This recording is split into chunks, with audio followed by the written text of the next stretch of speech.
Çünki şəhidin hesabına burada rahat oturmuşuq. Baxın, içimizdə namaz qılanlar var, daha gözəl biləcək. Bu bir fəlsəfi sualdır. Şəriətdə 11 dənə nəcasət var, mundar sayılan şeylər. Biri də qandır. Bir insan paltarının üstünə, namaz qılan paltarının üstünə qan düşsə, namaz qılan gibi bu paltarla namaza dayana bilməz. Deyirlər, gərək paltarın da pak olsun. Amma Peyğəmbər deyir, əskər döyüş meydanında qanına bələşsin, şəhid olsun, vacib deyil ona qüsul verəsən. Onun qanı onun quslu sayılır. Qanlı paltarda kəfəni. Bu sual çıxır burada ortaya.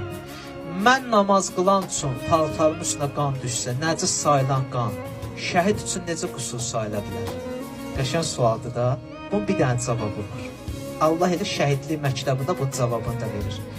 Allah deyir, heç kim öz ölümünü şəhidin ölümü ilə müqayisə eləməsin. Heç kim öz qanını şəhidin qanı ilə müqayisə eləməsin. Çünki şəhid yeganə adamdır ki, insandır ki, o məqama yetişib ki, canı ilə, qanı ilə Allah yolunda ticarət edibdir. Allah deyir, baxmayın şəriətdə qan mundardır. O da mənim üçün axıdılanda dəyər tapır. Deməli, həyatda hər şeyin dəyəri insanla ölçülür.